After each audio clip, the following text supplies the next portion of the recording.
Bro, did Wilt really score 100 points? Look, I'm going to start it off like this. Yes, I think he scored 100 points. Now, you got to think about it like this, bro. He averaged 50 points per game in the season. I mean, he was playing plumbers. But, like, if you really look back into the basketball back then, they weren't really plumbers. They had Bill Russell. He was really outclassing Bill Russell. Bill Russell won 11 chips. 11. But seriously, that's one of the most legendary stats in basketball history and one of the most debated.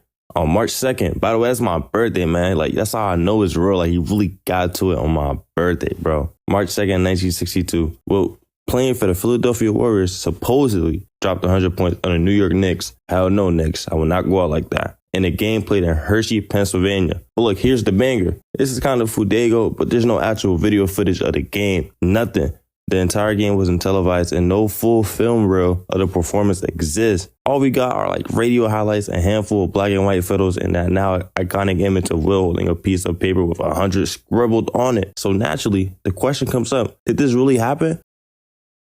Or was this just a gimmick for people to actually watch the NBA? Now, let's break it down, man. The official stat sheet recorded a full 100-point game. There were scorers at the table, reporters in the arena, and over 4,000 fans in the crowd who claimed they saw it live. But people over the years have pointed out a few odd things. First off, the game was played in a random small gym. It wasn't even in Philly or New York because the Warriors were trying to draw a crowd in the smaller market, which does make sense because they were trying to make basketball national. Second, Wilt shot an insane number of free throws that night, 32 out of 38. What?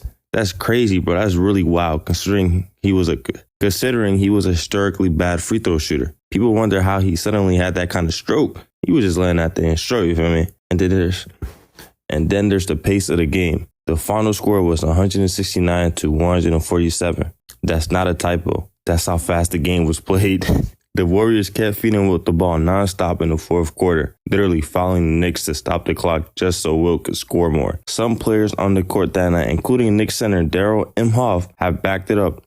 Imhoff fouled out trying to stop Wilt and later admitted there wasn't much they could do. Wilt was 7'1", athletic, and basically unstoppable for that era. Bro was like 7'1", bench pressing 450. But at the same time, it's easy to wonder, why has no one come close since? Kobe had 81. Booker had 70. Even in today's game, with a faster pace and more threes, nobody has touched 100. And because there's no film, some people think the NBA may just have leaned into the legend to hype up a growing league that desperately needed the attention in the early 60s. So was it real? All signs say yes. The box score, the witnesses, the press coverage all check out. But the lack of video leaves a tiny gap for doubt. And honestly, that's what makes it so intriguing. Maybe that's why it's still talked about over 60 years later. Whether you believe it 1,000% or not, Wilt's 100-point game is one of the greatest did it really happen stories in sports history. Let me know what y'all think in the comments below. Is this real or is this all cap?